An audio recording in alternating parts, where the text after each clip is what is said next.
how did Christ model it? Give us some examples of it, Nick, through Scripture.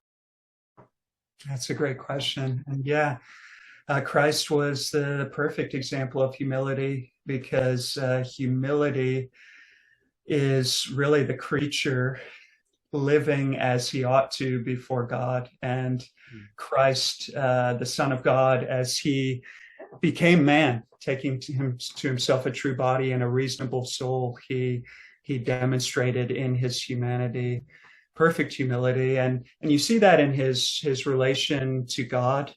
You see it, for example, in his obedience to God and his submission to God, even all the way to the death of the cross. So that's what Paul, in that famous passage on humility in Philippians 2, really draws out, that the greatest demonstration of Christ's humility was his willingness to obey his Father all the way to the cross. And that is a demonstration of humility, not only as Christ relates to his Father, but also as he relates to his people, because he's demonstrating that he considers them more important than himself, and is willing to pour himself out for their sake.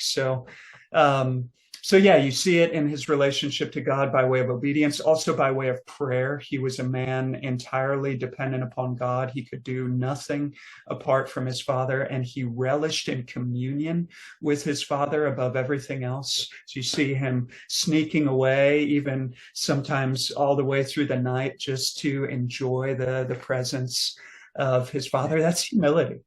And then you see it in his relationship with his disciples and with those whom he's ministering to, that he wasn't afraid to get his hands dirty and serve, to touch the leper, to heal the sick, to feast with tax collectors and prostitutes and sinners. He was a man that was freed from an inordinate love of self, so that he was able to turn outward in holy love towards other people.